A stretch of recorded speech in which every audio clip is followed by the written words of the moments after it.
RCF. 9h, 11h, je pense donc j'agis avec Melchior Gormand. Et bienvenue dans cette seconde partie de Je pense donc j'agis. On a pu parler dans un premier temps de ces métiers qui ont du sens. On sait poser la question du salaire, à quel moment le salaire intervient dans l'équation. En tout cas, le sens, une chose est sûre, quand on le perd dans son travail, c'est synonyme parfois, souvent, de burn-out professionnel. Comment le prévenir, comment s'en remettre et comment revenir sur le chemin du travail? On va en discuter jusqu'à 11h avec nos invités. Et vous êtes toujours les bienvenus en direct avec vos témoignages. Est-ce que vous avez déjà été victime d'un burn-out, Pourquoi? Comment avez-vous été accompagné? Et comment avez-vous réussi à remonter la pente? Et dites-nous si dans votre entreprise, on vous sensibilise au risque de burn-out. Et pareil, si vous avez un proche qui a déjà été victime d'un burn-out, comment a-t-il été accompagné? On vous attend au 04 72 38 20 23 par mail à direct@rcf.fr ou dans le groupe Facebook Je pense donc j'agis. Je pense donc j'agis. 04 72 38 20 23. Bonjour Margaret Barcouda. Bonjour Pascal. Melchior.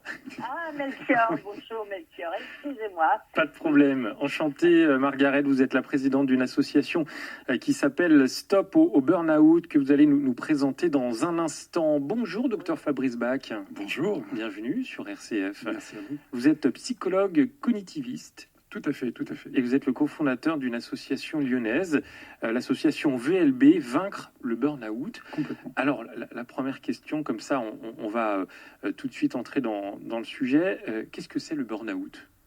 En fait, le burn-out, aujourd'hui, c'est une véritable maladie. On a trop tendance à penser que c'est un coup de mou, un coup de fatigue qui va arriver. Il suffit de se mettre un peu, entre guillemets, au vert et ça va repartir. Donc, c'est une réelle problématique qui s'installe dans la durée, dans le temps, et qui aujourd'hui est une véritable épidémie silencieuse parce qu'elle touche de plus en plus de personnes. Et comme je le disais à l'instant, il faut savoir deux choses. C'est une véritable maladie parce qu'on va être confronté à un véritable effondrement de la personnalité sur tous les registres, aussi bien affectif, relationnel, cognitif. Et il y a aussi un élément central à avoir en tête, c'est que c'est la maladie des forts. On a souvent tendance à ramener le burn-out au fait que c'est la maladie des faibles, ceux qui n'ont pas pu s'adapter, qui n'ont pas su faire. Or, c'est exactement l'inverse. Ce sont ceux qui ont pu tenir dans le temps, qui ont été au-delà, bien au-delà de leurs limites. C'est une maladie professionnelle à part entière. Alors, très belle question. Pour nous, oui, bien entendu, puisqu'elle va se trouver à la jonction d'un moment donné d'un surinvestissement professionnel et d'une non prise en compte de ce surinvestissement dans le contexte professionnel. Maintenant, il faut savoir qu'en France, on en parle depuis très peu de temps.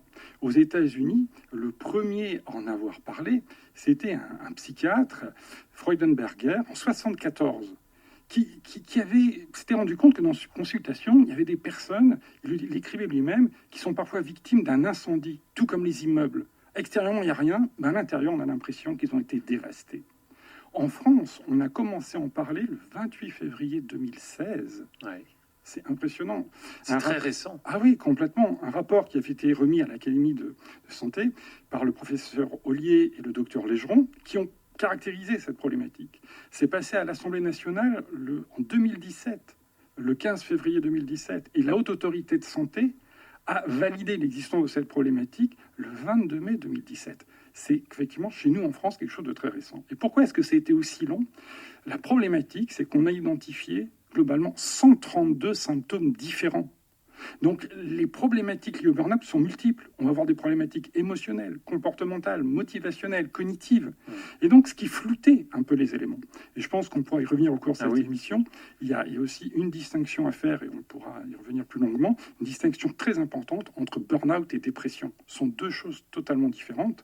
Et combien de fois dans les prises en charge que nous proposons, nous rencontrons des personnes qui ont été traitées pour des éléments dépressifs, alors que derrière on avait un burn-out. Et on va pouvoir en discuter dans cette émission. Merci d'être avec nous en studio. Margaret Barcouda, pour l'association Stop au Burn-out, vous avez un objectif, c'est vraiment de remettre l'humain au cœur de l'entreprise. Pourquoi vous l'avez créée, cette association, Margaret? Je l'ai créée parce que j'ai eu quelqu'un de proche qui a fait un burn-out et que je n'avais pas de réponse à apporter à cette époque-là. Et je me suis mise à chercher, à poser des vraies questions. Et je me suis rapprochée de psychiatres et de chefs de service à l'hôpital de Nice. Et en fait, nous avons pu construire quelque chose ensemble, dont l'association Stop Burnout, justement pour répondre aux personnes, surtout aux aidants dans les familles, qui en fait ne savaient pas comment gérer ces troubles émotionnels, affectifs, les manifestations physiques de la personne qui était en burn-out, les manifestations cognitives qui sont toutes importantes, hein, comme le disait monsieur tout à l'heure. Voilà pourquoi on l'a créé. Alors on a réuni une équipe pluridisciplinaire. Et nous travaillons tous en transversalité, psychiatre, psychologue, donc thérapeute aussi en détachement émotionnel. Bon, ça c'est une thérapie brève et on a apprécié cette nouvelle thérapie. Ensuite, les personnes, au bout de quelques séances de thérapie, commencent à aller un peu mieux et nous disent, au fond, au début, je voulais reprendre mon travail et maintenant, je ne peux plus reprendre mon travail. Je ne peux plus retourner dans ma structure. Et en fait, c'est là où on s'est aperçu que les gens certaines n'étaient pas à leur place ou n'étaient plus à leur place. Donc, on leur a proposé des bilans de compétences, des formations, où les personnes qui avaient un savoir-faire aussi par l'université, eh bien, on s'est dit, il faut absolument qu'on puisse les remettre au travail, mais pas dans leur structure. Donc, on ne pensait pas à Pôle emploi, bien évidemment. On a signé des partenariats avec des cabinets de recrutement, soit pour le travail temporaire ou le travail en CDI. Et maintenant, les gens peuvent retrouver un emploi. Et se remettre sur le chemin du travail, comme on dit. Oui. Fabrice Bach, je pense que vous êtes très complémentaires tous les deux ce matin et je suis très content de vous inviter. Est-ce qu'on peut vraiment prévenir le burn-out ou ça nous tombe dessus comme un éclair? Alors oui, on peut le prévenir. Fort heureusement, ça n'est pas une fatalité. Le problème, c'est qu'on est rentré dans une société aujourd'hui qui s'est centrée sur la performance professionnelle. On demande de plus en plus au niveau des salariés. On n'a plus mis l'être humain, la personne au centre. Quand on regarde, juste pour avoir quelques chiffres, c'est impressionnant. C'est une étude qui est sortie en 2022. 3 200 000 personnes actives risquaient le burn-out en 2022. 5 780 000 personnes salariées étaient arrêtées pour burn-out ou dépression aggravée par le travail. Parmi celles-ci, 2 500 000 en burn-out. 13 millions de salariés en souffrance psychique liée au travail. Mais les chiffres sont affolants. Entre ce qui coûte à la société 5 à 6 milliards d'euros annuels. Et on a pu faire une comparaison entre 2017 et 2022. On a une augmentation du burn-out et des dépressions en France de 515%. Enfin, quand on a ces chiffres-là, on se dit, mais c'est affolant. Et il semblerait que peu de choses se passent. Alors non, effectivement, il y a des choses qui se passent, fort heureusement. Notre association, comme celle qui est à Nice, et qui est représentée par sa présidente aujourd'hui, font des choses pour aider les personnes. Mais quand on voit la somme de travail qui est présente, la somme par la somme de personnes qui sont touchées, il faut effectivement avoir des actions préventives. Car encore une fois, j'insiste sur ce point, ça n'est pas une fatalité. Et avant d'atteindre le stade ultime du burn-out, il y a plusieurs phases, plusieurs étapes. Et à chaque étape, on peut stopper le processus. Pourquoi vous avez créé cette association? Vous l'avez cofondée, hein?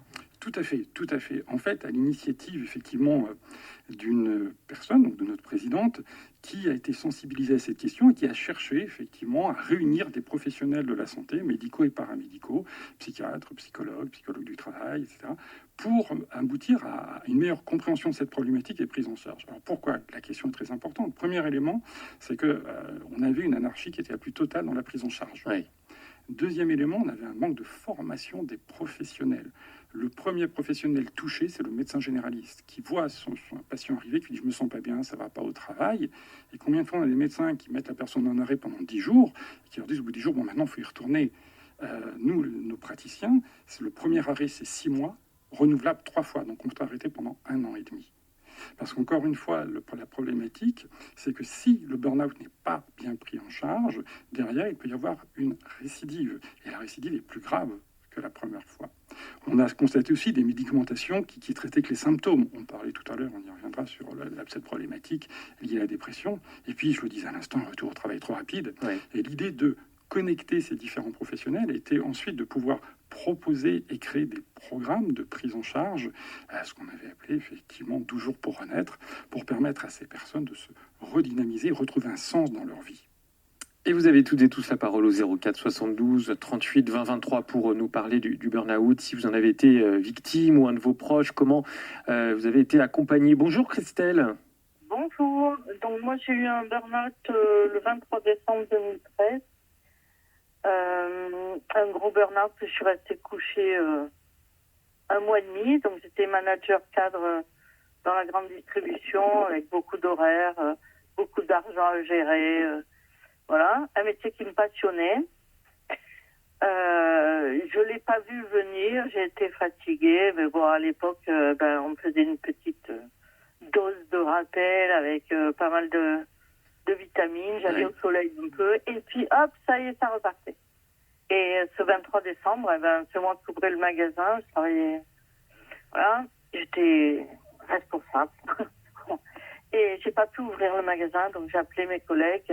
Je me suis douchée à l'eau froide. J'ai eu beau faire tout ce que je voulais pour me lever, me dire je peux pas laisser les employés dehors. C'est 3 heures du matin, c'est impossible. Et je n'ai pas pu me lever. Donc j'avais 40 kilomètres de route, j'ai pas pu les faire. Et voilà. Donc mon collègue qui a fait l'ouverture m'a rappelé en me disant Christelle, attention, c'est hyper dangereux, c'est ton plus gros cible, mais qu'est-ce que tu fous? Voilà. Je dis je peux pas. Et c'était pas entendable. Moi qui étais dans la grande distribution, on n'était pas malade pendant les fêtes, c'était pas possible. Et donc il n'entendait pas. Il me dit mais et ton équipe? Je dis mais mon équipe sait ce qu'elle a à faire, t'inquiète pas. Voilà. Il dit mais ton chef arrive dans 1 heure, rappelle-le, tu vas te faire lourder. Enfin voilà, il y a la pression derrière. Et j'ai rappelé 1 heure après, puisque évidemment je dormais pas, j'étais hyper angoissée. Après j'ai plus dormi pendant des nuits et des nuits. Et je dis, je suis désolée, je peux pas. Je sais pas ce qui m'arrive, mais je ne peux pas. Je peux pas faire un pas de plus. Je me suis touchée à l'eau froide, c'est impossible. Et ça va pas du tout. Et oui. je suis pas malade, je touche pas, j'ai rien. Voilà, mais je ne peux plus. Et à quel moment, Margaret, Christelle, vous avez compris que vous étiez victime d'un burn-out? Il a fallu du temps, parce qu'en 2013, on n'en parlait pas. Oui. Et donc... mon directeur me dit c'est dimanche, donc t'attends lundi, mais lundi t'as intérêt à être là. Et le lundi matin, je pouvais toujours pas sortir de mon lit, donc mon mari m'a emmené chez le médecin. Le médecin, me connaissant, hyper actif, hyper motivé, a bien vu qu'elle pouvait pas m'annoncer que c'était terminé pour moi. Hein. Oui. Donc il dit c'est une mauvaise grippe, c'est une merde, mais tu te reposes 2 jours, Christelle, ça va aller. Et puis non. Et au bout d'1 semaine, elle m'a dit Christelle, c'est un burn-out, plus jamais tu pourras faire ce métier. Oui. C'est fini. Et alors rapidement, Christelle, parce que voilà, on a encore beaucoup de choses à se dire, bien sûr, avec nos 2 invités et puis avec d'autres auditeurs. Mais comment avez-vous été accompagnée? Déjà, j'avais 2 enfants, dont un à la fac. Donc pour moi, il fallait que je continue à travailler et à gagner des sous. Donc tout de suite, j'ai appelé la Sécu. Je dis mais moi, je peux pas m'arrêter. Et là, j'ai eu quelqu'un de la CRAM qui m'a appelé en direct, une assistante sociale, et elle me dit oui, mais vous savez, moi j'avais qu'une peur, c'est que on dise elle est plus capable, elle peut pas garder ses enfants, elle n'a pas assez d'argent. Enfin, toute l'éducation que j'ai reçue depuis mon enfance. Oui. Et là, on se sent. C'est une dame de la CRAM qui m'a dit mais Christelle, vous savez, il y a des assistantes sociales pour tout, pour ceux qui sont malades, pour ceux qui sont gravement malades. Et puis pour ceux qui veulent rebondir, alors on va vous accompagner. Merci beaucoup Christelle, je me permets de vous couper parce qu'on va faire réagir nos 2 invités. Merci vraiment pour ce témoignage ce matin. On était en 2013, Fabrice Bach, 2013, et comme vous avez dit tout à l'heure... On n'en parlait pas. Non, on n'en parlait pas énormément. Effectivement, le médecin qui dit écoutez, je ne sais pas trop comment vous annoncer, le terme était mal défini à l'époque. Ce qui est très important dans ce témoignage, vraiment d'une qualité très grande, c'est ce qui s'est passé au début. C'est vraiment une cassure. Et à chaque fois, c'est la même chose. Un matin, je ne peux plus me lever. À un moment donné, je ne peux plus le faire. Et ce qui est extrêmement troublant, parce que la personne ne comprend pas ce qui lui arrive. D'habitude, oui, j'ai des coups de pied, coups de fatigue, etc. Mais là, physiquement, le corps ne répond plus. Ne répond plus du tout. Et derrière, bien sûr, toutes les angoisses qui arrivent. Fort heureusement, aujourd'hui, il y a des process qui existent d'accompagnement. Les professionnels sont de mieux en mieux armés pour comprendre cette problématique et accompagner les personnes. Mais en 2013, et cette personne l'évoquait extrêmement bien, le désert qu'il y avait par rapport à cela. Et on cherchait qu'est-ce qui pouvait être fait, un peu de psychothérapie, un peu de ceci, un petit peu de cela. Et comme je disais tout à l'heure, combien était traité pour dépression, on leur donnait des antidépresseurs. Alors, le burn-out peut générer une dépression, on en est bien d'accord. Mais ce sont deux choses différentes. Complètement. Pour que nos auditeurs comprennent bien. Déjà, la dépression va concerner tous les aspects de la vie, complètement. Et elle est souvent liée à un choc traumatique qui va réactiver quelque chose. Donc on a systématiquement un événement spécifique qui va être identifié. D'où on prescrit des antidépresseurs. Souvent, par contre, ce qui est possible, c'est que des antécédents de dépression peuvent favoriser l'émergence d'un burn-out, surtout si les dépressions ont été mal accompagnées. Maintenant, le burn-out, c'est autre chose. Parce que les gens sont conscients de ce qui se passe. Il reste toujours une forme de réalisme, et cette auditrice l'évoquait bien. Mais mes enfants, comment je vais faire pour que je continue à gagner de l'argent? Ils sont à la fac, comment? Et on n'est pas informé. Et on n'est pas informé par rapport à ça. Et du coup, il y a une forme de vitalité qui est là, et qui est d'autant plus anxiogène, de par le fait que le corps ne répond plus. Et comme je disais un instant, un burn-out traité avec les antidépresseurs, qu'est-ce que ça va impacter? Mais en fait, effectivement, la personne va aller mieux, mais on camoufle la problématique initiale. C'est-à-dire qu'un jour, fort heureusement, on arrête les antidépresseurs, on ne va pas les poursuivre à vie. Et quand on commence à arrêter les antidépresseurs, mais la problématique initiale réémerge. Et on se dit, tiens, qu'est-ce qui se passe une nouvelle fois? Sauf que la deuxième chute est plus grave que la première, comme je disais précédemment. Margaret Barkouda, vous avez entendu, tout comme nous, ce témoignage de Christelle, qui nous racontait vraiment son quotidien le 23 décembre. On avait les images en tête, j'ai remarqué quand elle a décrit sa journée. C'est ce genre de témoignage que vous entendez souvent dans votre association Stop au Burnout? Absolument. C'est souvent ce genre de témoignage que nous entendons. Et il faut savoir, pour ma part, Christelle donc, a certainement attendu très très longtemps pour donner l'alerte, parce que Christelle est arrivée dans la phase d'effondrement que j'appelle la phase 4. Car il y a 4 phases dans la problématique du burn-out. Il y a la phase 1, c'est la phase de l'engagement. C'est le problème, c'est la personne qui aime son travail plus que tout. Elle a plaisir à aller travailler, elle va jusqu'au bout, elle est jusqu'au boutiste, elle est perfectionniste. Donc, et puis après, elle va faire globalement avec ses contraintes. Et elle va bien. Et progressivement, elle élargit son amplitude de travail journalière. Elle va travailler un peu plus longtemps, un peu trop longtemps. Donc, elle va tout de suite tomber dans la phase 2, parce que, en fait, on peut le repérer, phase 1, phase 2, puisqu'en fait, dès l'instant où on commence à rester plus longtemps dans son travail, on va tomber inévitablement dans la phase 2, où en fait, la personne va commencer à sentir dans sa vie réelle le poids de la toute-puissance du travail. Sa sphère professionnelle et ses contraintes sont devenues son unique centre d'intérêt. Elle s'isole progressivement et supprime ses activités, le sport, la danse, une sortie avec des amis, elle va prioriser le travail. Et puis ensuite, elle va passer dans la phase 3. Et nous ne sommes pas encore dans l'effondrement.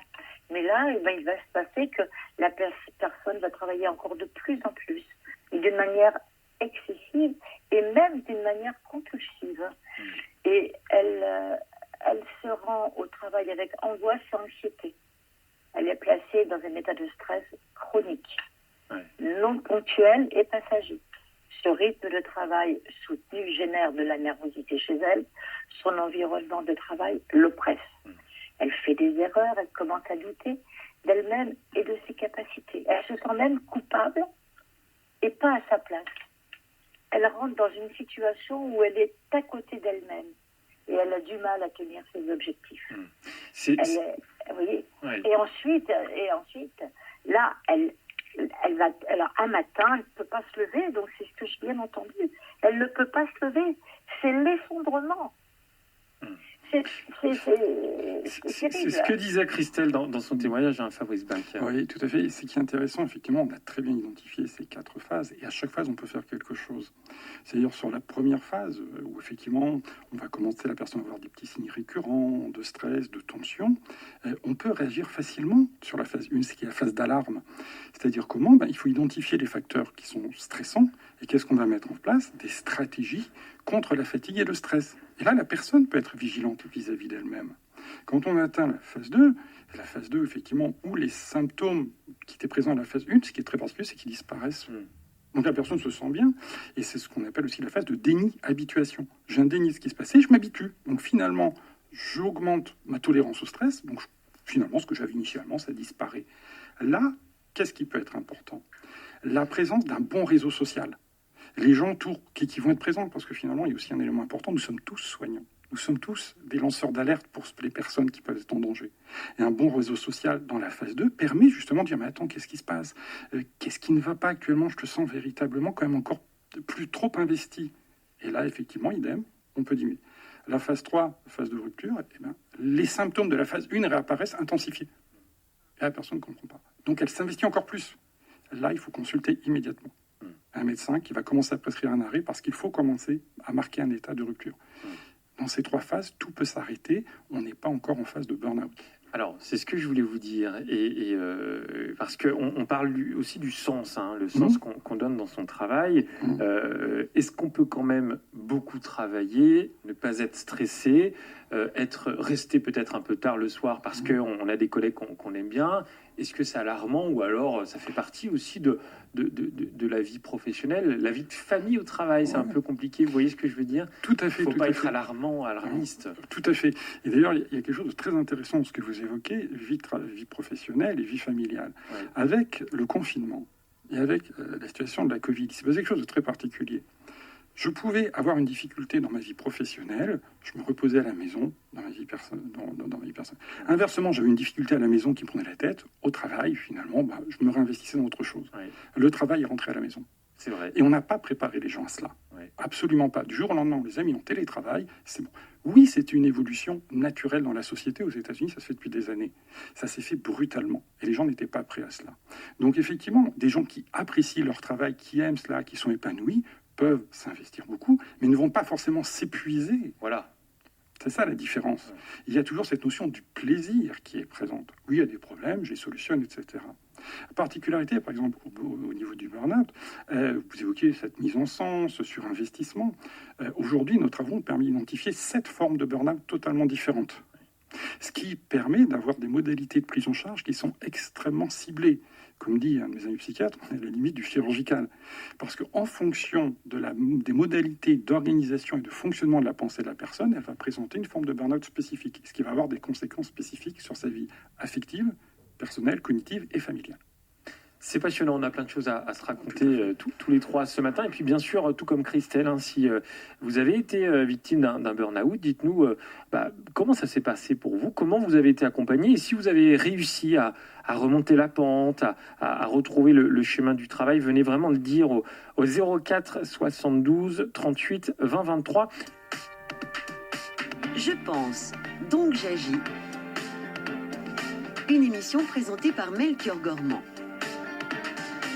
Et nos 2 invités jusqu'à 11h, Margaret Barcouda, vous êtes la présidente de l'association Stop au Burn-out, et puis docteur Fabrice Bach, vous êtes docteur en psychologie cognitive et cofondateur d'une association lyonnaise VLB, Vaincre le Burn-out.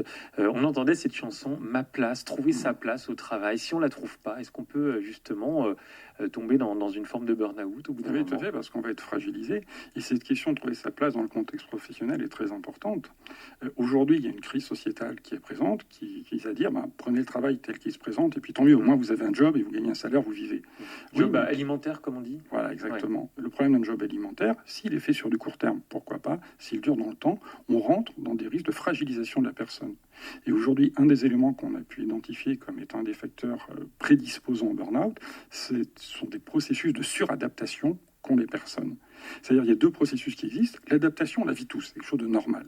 Elle va durer quelques heures, 48 heures. Une situation nouvelle arrive, je m'y adapte, Et j'en sors véritablement grandi. J'avais envie d'en parler. Ah, j'ai fait telle chose, etc. Ah, ça a bien fonctionné. Et puis, il y a un autre processus qui existe. Cette situation nouvelle dure dans le temps. Je continue à m'adapter, à me suradapter encore et encore. Et ça va durer pendant des mois, voire des années. Et la suradaptation amène toujours au même endroit, c'est la souffrance. D'où la potentialisation d'un risque de burn-out. Voilà. Souvent, Fabrice Bach, pardon, dans les métiers dits manuels qu'on peut rencontrer un risque de burn-out, ou alors c'est un peu simple ce que je dis. Alors, c'est très intéressant comme question parce qu'on a effectivement des données là aussi qui sont ressorties. Aujourd'hui, la population la plus sensible aux potentialités de burn-out, c'est le corps médical. Ah oui. Notamment suite à la situation de la Covid, à tout ce qui s'est présenté. Le nombre a augmenté très fortement. En deuxième place, on a tout ce qui est cadre et manager en entreprise. 53% des managers sont en stress chronique. 38% risque de burn-out. Les chiffres sont aussi très impressionnants. En troisième place, on a le corps enseignant. Aussi des gens qui aujourd'hui ont perdu du sens, n'arrivent plus à trouver des repères, ont des conditions de travail de plus en plus dégradées et difficiles. Oui. Et en quatrième place, les forces de l'ordre. Ah oui. Où là, effectivement, ça ne va pas du tout. Beaucoup se sentent délaissés, abandonnés par leur hiérarchie, et donc on potentialise là aussi les risques de burn-out et de malaise. Ce sont des métiers, de ce que vous décrivez, bien sûr, des métiers qui sont sous tension, en fait. Tout le corps médical sous tension par rapport aux patients, les cadres sous tension par rapport à au-dessus et en dessous. Complètement. Les forces de l'ordre, n'en parlons pas. Et puis, vous l'avez dit, le troisième, c'est le corps enseignant. Le corps enseignant, sous pression aussi. Ah oui, tout à fait. Et ce qui est très intéressant quand on regarde ces quatre catégories, ce sont des catégories sociales qui participent du bon fonctionnement de la société, qui participent effectivement de métiers qui sont dans l'interrelation avec les gens. Et aujourd'hui, c'est devenu de plus en plus complexe à gérer. Toujours avec nos deux invités, Margaret Barcouda de l'association Stop au Burnout et Dr Fabrice Bach de l'association Vaincre le Burnout. Bonjour Marie. Bonjour. On vous écoute. J'ai 55 ans, je suis cadre médico-social et depuis fin mars, je suis en arrêt parce que j'ai craqué. J'ai suivi le contact, je me rendais pas compte, mais j'arrivais plus à répondre à la question « Bonjour, ça va ?» Non, ça n'allait plus, j'avais une grosse boule. Et c'est des amis qui autour de moi m'ont dit « Mais arrête, il faut que tu consultes. » Et quand je suis allée voir le médecin, je me suis complètement écroulée. J'ai pleuré. Un mois et demi après, je suis moins dans cette phase de pleurs et de tension. Par contre, je suis en plein questionnement. Cette émission fait vraiment écho en moi. J'ai eu la chance, à titre très personnel, de trouver des ressources pour être aidée. Dans la première semaine, d'avoir pu, ça peut paraître anecdotique, mais ça a été important pour moi d'avoir suivi une session Hildegarde. J'ai rien compris, mais le fait d'avoir un encadrement, une écoute bienveillante, ça a été très important. Oui. J'ai la chance, je vous écoute, et j'avais entendu qu'il y avait un coach sur le burn-out qui était intervenu pour vos antennes, peut-être plus en local. Je me suis permis de le contacter.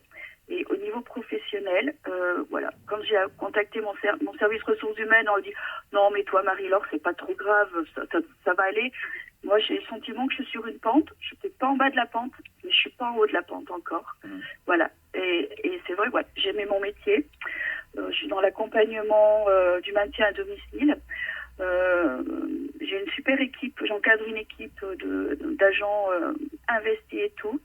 Il y a eu une réorganisation professionnelle et on s'est senti un petit peu oublié dans des chiffres, des statistiques, mais dans du métier de l'accompagnement,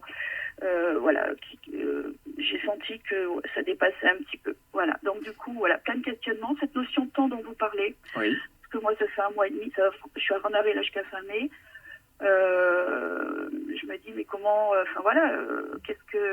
est-ce que je peux reprendre, est-ce que je peux pas reprendre, tout le monde me dit attention, prends le temps. J'ai aussi une éducation qui me dit il faut travailler, donc tout ça s'ajoute, mais sur l'aspect professionnel, environnement professionnel, j'avoue que c'était compliqué. Alors ils sont très sympathiques, mais j'ai pas le sentiment d'une réelle écoute dans ma difficulté. Alors je peux me permettre de vous demander comment vous allez, Marie, maintenant? Alors honnêtement, quand je parle pas de travail, je vais bien. Oui. Je vis bien ce temps de pause. J'ai la chance, même si je suis célibataire, je suis très entourée d'amis qui me font confiance, qui me confient les enfants. À titre personnel, j'ai eu un accompagnement familial. Donc comme ça, je suis pas sous traitement médicamenteux. J'en ai parlé avec mon médecin. Oui. Un traitement est génial. Mais Quand j'ai été revoir mon directeur, parce que c'est moi qui ai été reprendre contact avec lui pour m'expliquer, parce que je l'ai lâché un peu du jour au lendemain pour lui dire, voilà, j'ai rien contre lui. Au-delà de ça, nos entretiens sont très cordiaux. Et vraiment, j'ai aucune... enfin, voilà, vraiment... mais quand je sors de là, je sens que je suis de nouveau stressée, je suis pas bien. En tout cas, voilà, vous profitez de ce temps et vous faites bien. Merci beaucoup, vraiment, Marie, pour votre témoignage dans Je pense donc j'agis. Alors, j'ai noté plein de choses, mais en fait, ça rejoint tout ce qu'on dit depuis le début de cette émission. Fabrice Bach, problème de réorganisation professionnelle. Voilà. Ça stresse, ça tend. Mais complètement. On rebat les cartes, on réorganise des choses et on ne tient pas forcément les salariés au courant. On les met devant les faits accomplis en disant maintenant votre nouvelle tâche c'est cela. Ouais. Alors qu'ils étaient dans un modèle de fonctionnement qui pouvait leur convenir. Oui, il y a des changements qui doivent se faire, mais on accompagne, on les prépare, on les fait pas subir. J'ai l'impression que Marie s'est arrêtée au bon moment. Oui, visiblement. Il n'y a pas eu d'effondrement et elle a évoqué quelque chose de très important, prendre le temps de se reconstruire. Parce qu'en fait, ce qu'on constate, et vous évoquez quelque chose de très important tout à l'heure, on peut adorer son travail et beaucoup s'investir dedans. On ne rentre pas forcément dans un burn-out. Le burn-out va commencer à arriver lorsqu'on va ressentir un épuisement émotionnel. Première chose qui va arriver, c'est tout m'est difficile. Ouais. Tout. Arrive ensuite, deuxième élément, la dépersonnalisation. Finalement, je m'en moque de tout ce qui se présente, mais même à la maison, du coup. Et on devient hyper irritable avec les enfants qui crient, etc. Puis tout doucement, on arrive au faible accomplissement personnel, je suis nul. Et là, on glisse vers le burn-out. Effectivement, ce qui est présent et ce qu'évoquait cette auditrice, a priori, elle n'est pas arrivée au niveau de je suis nul. Donc ça, c'est quelque chose d'important. Parce que, encore une fois, on le disait précédemment, le burn-out, quand on rentre dans cet engrenage, ça n'est pas définitif et irrémédiable. On peut systématiquement éviter. Ouais. Marie, elle a su s'entourer. Ça rejoint aussi ce qu'on disait. C'est très important de ne pas rester seul quand on sent que ça peut lâcher du jour au lendemain. Mais complètement, un bon tissu relationnel, familial, est quelque chose de très important. Un exemple très terre à terre, dans les prises en charge liées au burn-out, c'est pas forcément le cas de Marie parce qu'elle est célibataire, on a constaté qu'on prenait en charge la personne qui était en souffrance et pas du tout le conjoint ou la conjointe. Mais lui aussi voit des choses et vit des choses qu'il ne comprend pas. Bon, ok, et encore une fois, le conjoint ou la conjointe peut être dans une dynamique de tiens, c'est un coup de mou, donc maintenant tu vas repartir. C'est beaucoup plus profond. Et ça peut rebattre les cartes à un moment donné, là aussi, au niveau de la relation de couple. On intègre systématiquement la prise en charge au niveau donc, du couple, lorsque on a un des partenaires qui peut présenter un burn-out. Simplement pour que l'autre comprenne et puisse étayer et avoir des actions aidantes et positives. Et alors Marie, elle entre guillemets, elle profite de ce temps de pause. Elle dit je vis plutôt bien. Ouais. Ça veut dire que c'est pas forcément une épreuve pour elle. C'est une épreuve peut-être de ne pas travailler parce qu'elle aime beaucoup son emploi. En tout cas, elle vit ça peut-être comme des congés du repos en tout cas.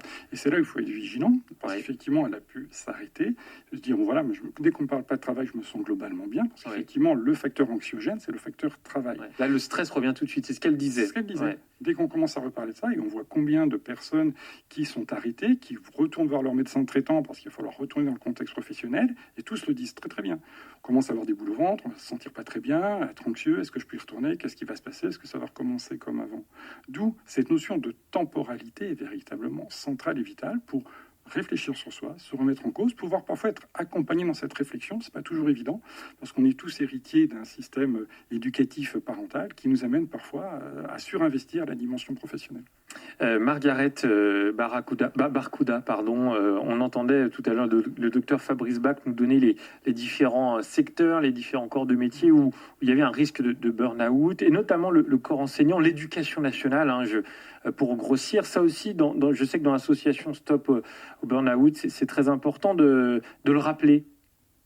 Nous le rappelons, alors bien sûr dans l'enseignement, puisque nous avons un vice-président qui est un ancien proviseur d'un énorme lycée niçois, et donc il est souvent, il a été très souvent appelé sur des interventions de professeurs qui un jour, malheureusement, un professeur qui s'est suicidé dans les toilettes d'un établissement scolaire. Donc nous sommes vigilants. Et je dirais, pour répondre à M. Bach tout à l'heure dans l'énumération des établissements, je dirais que pratiquement dans la fonction publique, c'est terrifiant ce qui se passe. C'est vrai. il faudrait vraiment mettre en place des formations aux managers. Certains ne sont pas toujours formés suffisamment ou auraient besoin de se reformer tous les ans parce qu'en fait en RH il faut se former très souvent et nous faisons de la prévention primaire en entreprise par le simple fait que nous puissions faire des after-work, qu'ils soient le soir ou pendant midi. Et là, nous avons beaucoup de personnes et c'est là où nous faisons une première cette prévention primaire en parlant des différentes phases du burn-out et de toutes les manifestations émotionnelles qu'il puisse y avoir avec le burn-out syndrome. Donc là, il faut faire très attention. Ouais.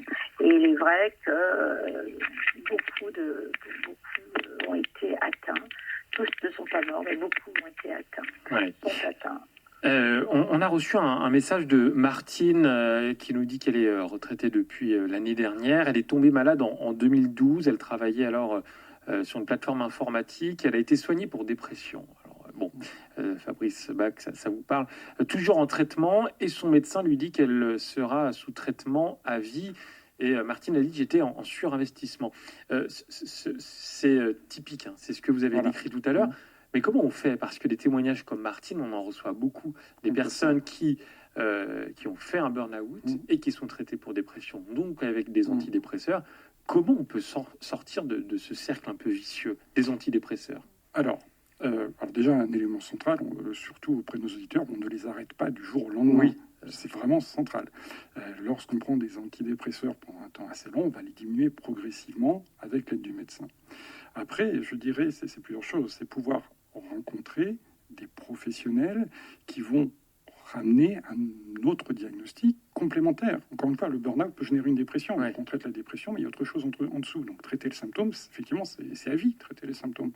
Maintenant, traitons la cause profonde. Ça veut dire, à ce moment-là, pouvoir aller vers des professionnels, psychiatres, psychologues, qui amènent aussi à réfléchir sur certains éléments vis-à-vis de soi, parce que prendre des antidépresseurs à vie, attention, enfin, c'est quand même un petit peu problématique. La raison est très terre-à-terre. On prend un médicament qui a un effet extrêmement efficace, sauf qu'au bout d'un moment, physiologiquement, le corps s'habitue. Qu'est-ce qu'on fait? On augmente le dosage. On commence à changer de traitement. On commence à cumuler les traitements. Ouais. Attention. Même un dépressif chronique ne prend pas des traitements en permanence. Il va y avoir des interruptions. Et les psychiatres gèrent ça extrêmement bien. Et le premier élément, je crois, ce qui est évoqué précédemment, il y a un pouvoir central qui est le pouvoir du savoir. Expliquer, savoir, comprendre, accepter et guérir.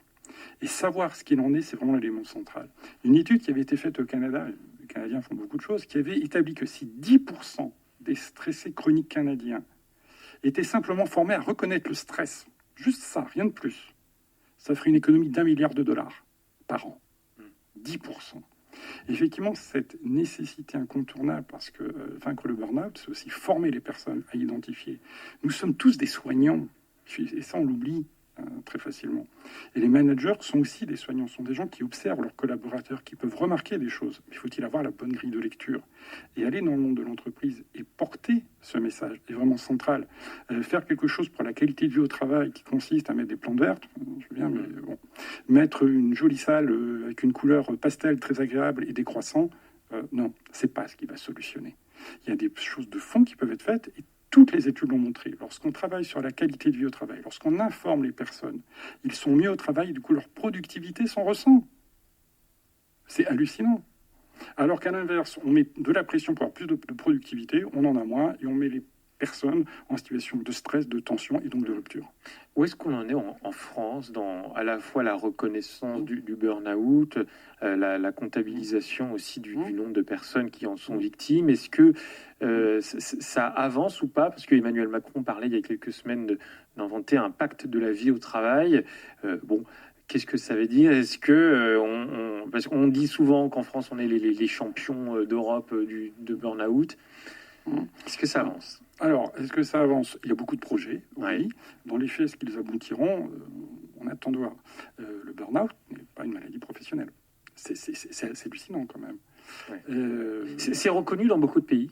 Alors oui, bien entendu, dans les pays scandinaves, c'est reconnu. En Allemagne, c'est reconnu. Une personne qui fait un burn-out, c'est une maladie professionnelle qui implique une prise en charge au niveau des organismes sociaux. Chez nous, en France, c'est assez problématique.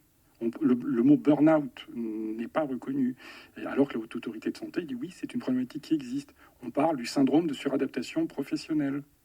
Okay. Qu'est-ce que ça recouvre? Là aussi, on a beaucoup de symptômes derrière. Donc les comptabilisations aujourd'hui que l'on a, les données chiffrées sont faites par des organismes privés qui donnent des chiffres. Ce qui est intéressant, il faut savoir qu'à l'Assemblée nationale, il y a une commission permanente sur cette question.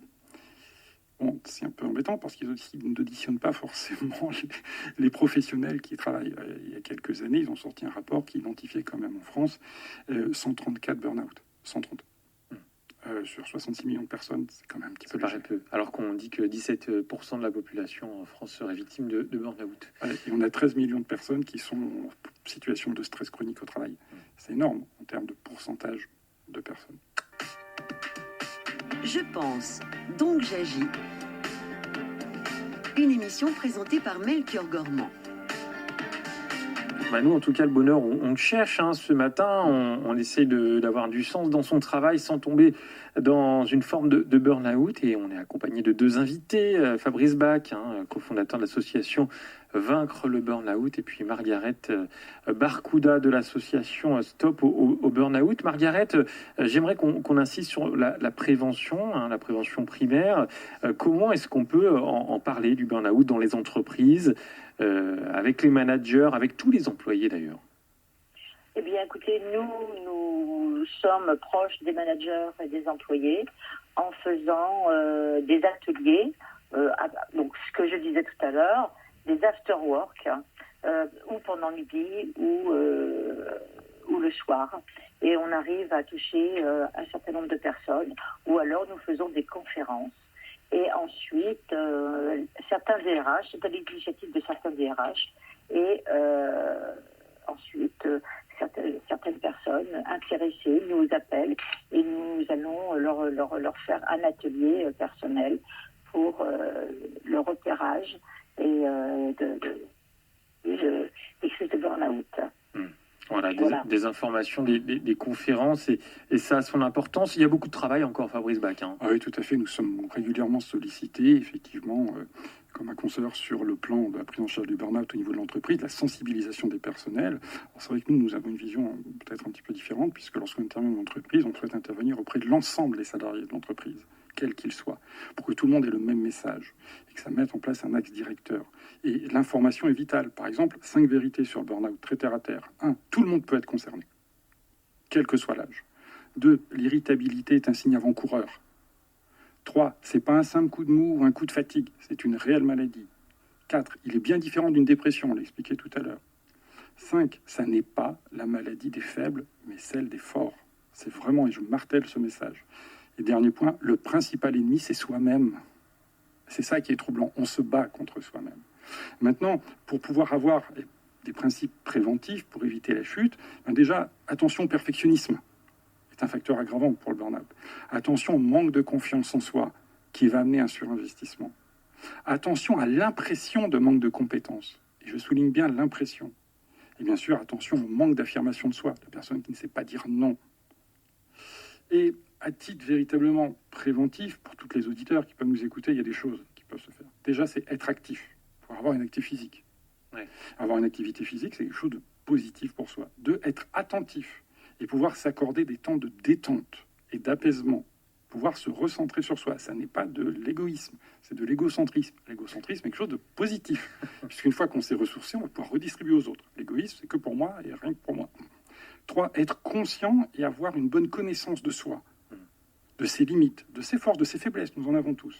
Et bien entendu, être soutenu. Et quand on peut mettre côte à côte ces 4 éléments, être actif, être attentif, être conscient, être soutenu par son environnement direct, familial, on a des personnes finalement qui, lorsqu'ils peuvent commencer à glisser sur ce risque-là, vont éviter d'y tomber. Donc là, on peut éviter la chute. Tout à fait. J'ouvre une petite parenthèse. On a un auditeur, Pascal, qui nous parle du bore-out. Le bore-out, c'est quand on s'ennuie au travail. Tout C'est à ça. fait. Est-ce que c'est une maladie ou... Alors, quelque chose d'intéressant. On parle effectivement du burn-out, bore-out, brown-out. Ça, ce sont les éléments effectivement superficiels. C'est-à-dire qu'on se constate de l'extérieur. Oui, on a des personnes qui s'ennuient au travail. La question, c'est pourquoi est-ce qu'elles s'ennuient. Et quand on creuse un peu plus avant, on identifie des potentielles formes de burn-out, corollaire du fait que ce sont des personnes qui ont des compétences plutôt efficaces et qui sont sous-employées. Et en fait, elles ne sont pas au bon endroit dans le monde de l'entreprise. Et elles le ressentent. Des personnes qui sont prises dans des tâches répétitives alors qu'elles souhaiteraient de la nouveauté. Parce qu'elles ont, elles, justement, des capacités d'adaptation qui sont peut-être plus importantes que d'autres. Et ce qui amène à se recentrer, justement, sur les compétences des personnes, le fonctionnement des personnes. Et la personne au bon endroit fait des choses extraordinaires. Un message de Max qui nous dit « Ma femme a fait un burn-out suite à un management toxique dans un grand groupe hôtelier. » Max, il nous dit « On enseigne aux managers d'aujourd'hui des méthodes de manipulation psychologique pour se faire obéir. Et tout cela véhicule une vision du travail très verticale et déshumanisée. » Est-ce que le tableau est si noir que ça? Alors, peut-être pas. Par contre, c'est effectivement des situations qui peuvent se présenter. C'est-à-dire concrètement, on a des managers, après ça serait peut-être le cas d'une autre émission, mais qui peuvent être des pervers narcissiques. Ouais. Alors ça, c'est autre chose. Ils vont utiliser des techniques de management pour oppresser les autres, les manipuler et les pousser à bout. Mais ça n'est pas le cas de la majorité des managers, heureusement. La grande majorité essaye de faire fonctionner des équipes, ils subissent eux-mêmes des pressions qu'ils répercutent sur leurs équipes. Maintenant, parmi ceux-ci, je suis d'accord, peut-être le cas de cet auditeur, on a des personnes qui ont pu rencontrer sur leur route des personnes malades, de vrais pervers, et qui les ont à ce moment-là détruites. Moi, j'aime pas nommer vraiment certains types de management. Max parle de management toxique. Est-ce qu'on peut plutôt parler d'un mauvais management? Alors, souvent, on a du mauvais management et dans quelques cas, on peut avoir un management toxique. Le management toxique, c'est un manager qui est véritablement quelqu'un de mal intentionné. Mais on peut le trouver dans tous les corps de métier. Peut-être qu'il est mal formé. Alors oui, souvent le manager qui est mal formé va avoir de l'anxiété et n'a pas forcément un management toxique. Il a un management qui n'est pas véritablement bien structuré. Ouais. Et là, on peut l'aider très facilement et c'est quelqu'un qui se recadre. C'est-à-dire, dans un management toxique, il n'y a aucune prise en compte de l'individu. La personne en face n'est qu'un objet. Ça, c'est toxique. La majorité des managers ont quand même prennent en compte les personnes. Maintenant, peut-être pas de la bonne façon. Ils ne savent pas véritablement s'adapter. On le disait tout à l'heure, une réorganisation professionnelle peut les amener à perdre leurs repères et à ne plus savoir gérer leurs équipes. Un message d'une auditrice en burn-out pendant des années, alors qu'on n'en parlait pas encore, peut-être avant 2017, avant 2016. Je m'en suis sorti par autre chose que les médicaments. Ce sont les non-dits, l'instrumentalisation de la hiérarchie qui pousse au burn-out. J'étais dans le milieu de la finance. Voilà. Encore un milieu cadre voilà. Sup. Et qui oppresse les personnes et qui amène les personnes systématiquement dans des limites les plus extrêmes, en donné ça casse. Margaret Barcouda, on arrive à la fin de cette émission. Un conseil très simple que vous pourriez transmettre ce matin à nos auditrices et auditeurs qui peut-être rencontrent en ce moment un passage à vide, allez, je vais dire, dans son milieu professionnel. Alors donc, un conseil, c'est d'essayer de prendre du recul, de tenter de gérer un peu une émotion vivante encore, qui peut venir aussi de l'enfance, parce que je dirais aussi que lorsqu'on fait un burn-out et lorsqu'on va encore plus loin, comme disait M. Bach tout à l'heure, ce sont des personnes qui sont aussi en recherche de reconnaissance, et la reconnaissance est très très importante. Donc faites attention à vous, prenez soin de vous, et dès que vous commencez à dépasser 5 minutes dans votre travail tous les jours, bien ne tentez pas de faire 15 minutes de plus. Voilà, prenez soin de vous, c'est ce qu'on entend. Fabrice Bach, même question pour vous, un conseil très rapide. Très rapidement, vous n'êtes pas en cause. Donc ça ne sert à rien de chercher à changer, à se culpabiliser. Ce n'est pas une défaillance de votre caractère, de votre comportement, de votre productivité. Au contraire, vous avez été au maximum de vous-même. Faites une pause. Prenez soin de vous et ayez en tête que toutes les choses peuvent s'évoluer si vous donnez du temps pour réfléchir sur vous, sur votre personnalité. Merci, docteur Fabrice Bach, docteur en psychologie cognitive et cofondateur d'une très belle association Vaincre le Burn-out, à retrouver sur le site internet vaincreLeBurnout.fr.